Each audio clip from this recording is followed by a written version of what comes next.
Hi friends welcome to trending talks. என்ன பார்க்க போறோம்னா, தனுஷன் அப்படி நீக்கோட செகண்ட் சிங்கிள் வந்து வரப்போகுது அப்படின்ற விஷயத்தை வந்து பார்த்தா ஜிவி பிரகாஷ் வந்து ஷேர் பண்ணியிருக்காங்க. ஸோ கூடிய விரைவில் தனுஷனாவோட நீக்கோட செகண்ட் சிங்கிள் பாடல் வந்து பார்த்தா நம்ம யூடியூப்பில் வரப்போகுது தனுஷனாவோட வாய்ஸில். ஸோ ஏற்கனவே வந்து பார்த்தா ஹேட்டர்ஸ்க்கு வந்து வயிறு எரியும்ல. ஏன்னா தனுஷனை வந்து தொடர்ச்சியாக வந்து டைரக்ஷன் பண்ணி பவர் பாண்டியாக இருக்கட்டும் சரி, ராயனாக இருக்கட்டும் சரி, இப்போ நம்ம நீக் திரைப்படமாக இருக்கட்டும் சரி, அதுக்கப்புறம் வரக்கூடிய இட்லி கடையாக இருக்கட்டும் சரி, வெற்றி மேலே வெற்றி வந்து தனுஷனா கொடுக்கும் போது அங்கே ஒருத்தங்களுக்கு வந்து வயிறு எரியும். ஸோ அது யாருன்னு நம்ம சொல்ல தேவையில்ல. ஸோ அவங்கள வந்து வளர்ப்பு நாய் கூட சொல்லுவாங்க நிறைய பேர்.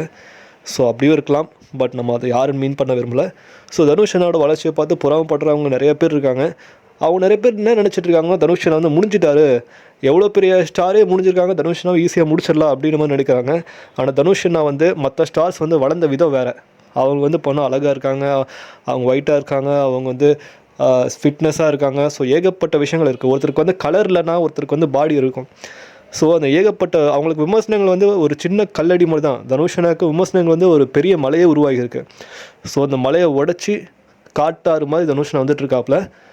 ஸோ வந்து நீக்கோட நம்ம தேர்ட் ஃபிலிமாக வந்து பண்ணால் பயங்கரமான வெற்றி திரைப்படமாக தனுஷனா கெரியரில் இந்த படம் ஹேட்ரிக் அடிக்கணும். ஸோ இதை பற்றி உங்களுக்கு தனுஷனா ஃபேன்ஸ் கீழே கமெண்ட் பண்ணுங்கள். மேலும் நம்ம சேனல் லைக் பண்ணுங்கள், ஷேர் பண்ணுங்கள், சப்ஸ்கிரைப் பண்ணுங்கள், மறக்காம லைக் பண்ணுங்கள். மகிழ்ச்சி.